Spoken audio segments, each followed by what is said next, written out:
Salam kerahiman. Hari ini 11 Februari. Kita akan baca dari 6:22 dan 7:02. Kita mulai ya. Dalam nama Bapa dan Putra dan Roh Kudus. Amin. 6:22. Persatuan mesra suatu jiwa dengan Allah. Allah menghampiri suatu jiwa dengan cara istimewa yang hanya diketahui oleh Allah sendiri dan oleh jiwa itu. Tidak seorang pun memahami kesatuan yang misterius ini. Kesatuan ini dikuasai oleh cinta dan segala sesuatu dicapai hanya oleh cinta. Yesus memberikan dirinya kepada jiwa dengan cara yang lembut dan manis, dan dalam lubuk hatinya terdapat damai. Ia memberikan kepada jiwa banyak rahmat dan membuat jiwa itu mampu membagikan pikiran-pikirannya yang kekal. Dan seringkali Allah menyatakan kepadanya rencana-rencana ilahinya. 7:02, 13 Agustus 1936. Malam ini kehadiran Allah meliputi aku dan dalam sekejap aku menyaksikan kekudusan besar Allah.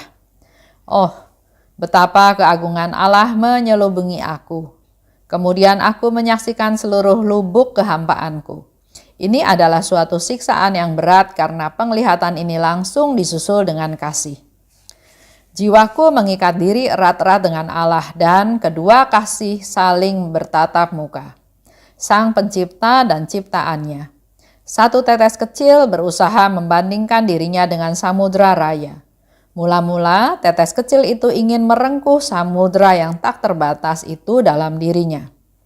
Tetapi pada saat yang sama ia mengetahui bahwa dirinya hanyalah satu tetes kecil. Dan karena itu ia lenyap dan larut sama sekali dalam Allah seperti satu tetes air larut dalam samudra. Mula-mula saat ini merupakan saat siksaan. Tetapi kemudian sedemikian manis sehingga waktu mengalaminya jiwa merasa bahagia. Persatuan mesra antara jiwa dan Allah. Yang bisa tahu ya hanya Allah dan jiwa tersebut. Di sini Suster Faustina cerita, Allah menghampiri suatu jiwa dengan cara yang istimewa. Itu satu pengalaman yang pribadi sekali.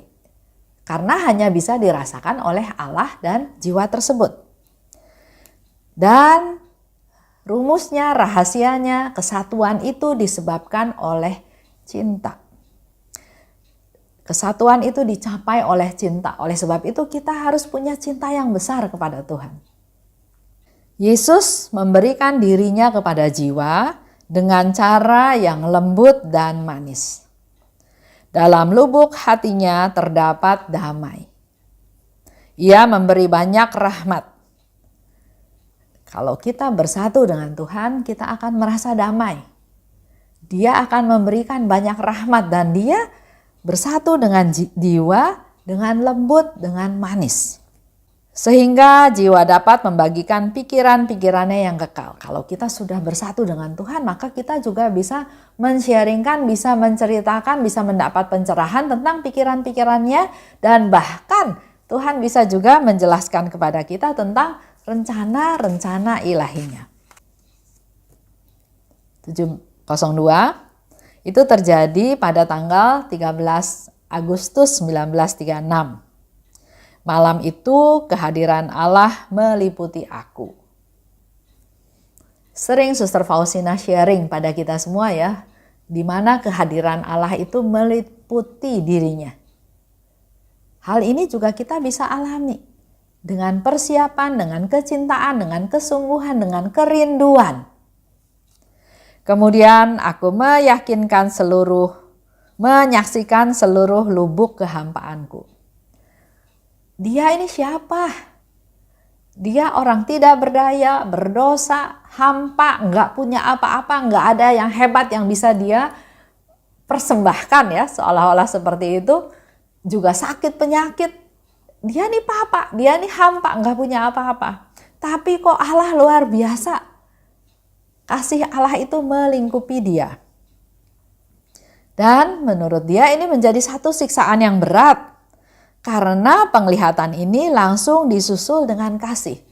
dia, kalau bahasa manusia barangkali ya, kalau saya berjasa, saya menghasilkan sesuatu, saya memberikan benefit kepada orang itu, saya sukses, dan orang memandang saya dengan kasih, dengan kagum, ya wajar ya dalam tanda kutip. Tapi Suster Faustina di sini katakan, saya ini nggak ada apa-apanya, hampa, berdosa, nggak bisa melakukan apa yang Yesus minta.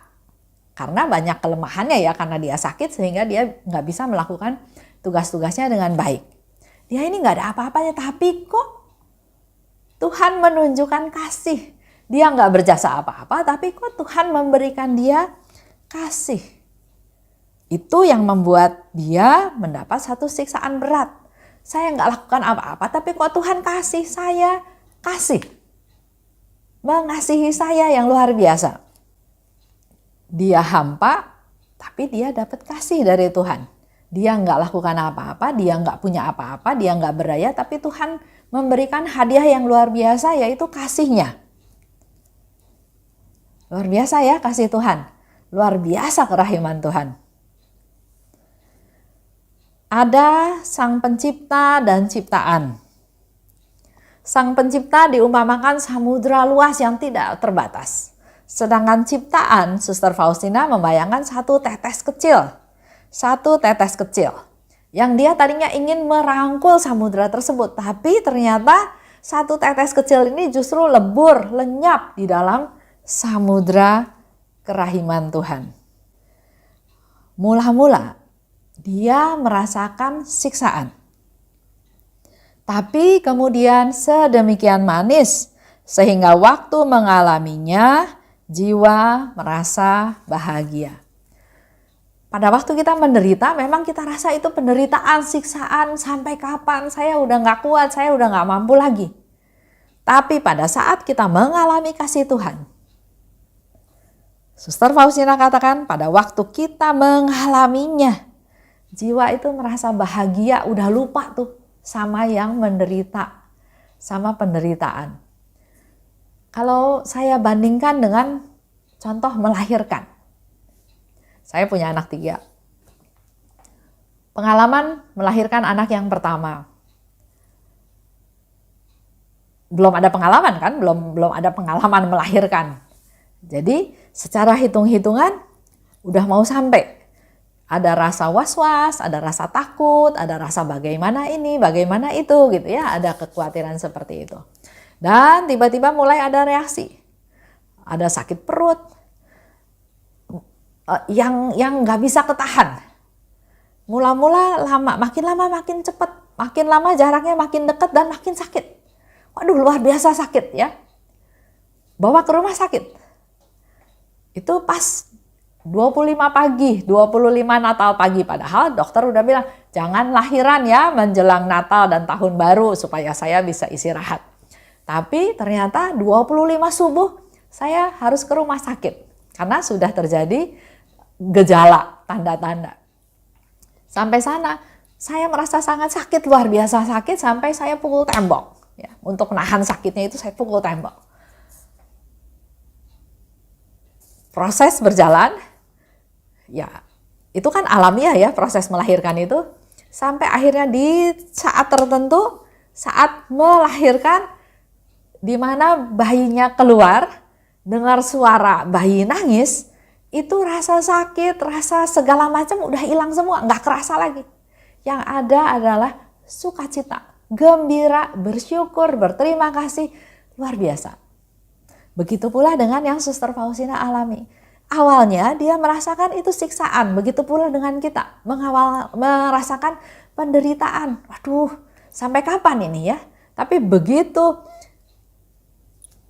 mengalami waktu tersebut, mengalami kasih Tuhan, mengalami pelukan Tuhan, pemeliharaan Tuhan, perlindungan Tuhan, solusi dari Tuhan, semua penderitaan itu sudah tidak ada rasanya lagi.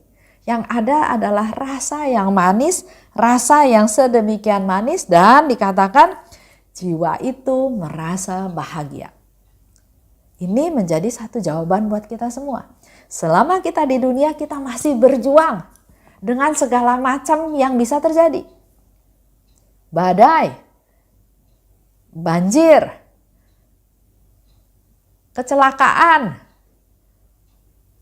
masalah demi masalah. Ada aja terus ya. Tapi itu semua serahkan pada Tuhan. Kita nanti akan merasakan manisnya pada saat kita mengalami kasih Tuhan, dan yang ada hanya kebahagiaan. Oleh sebab itu, mari kita fokus tunjukkan kasih kita pada Tuhan. Itulah yang menjadi satu-satunya target jalan. Tujuan kita hanya mengasihi Tuhan.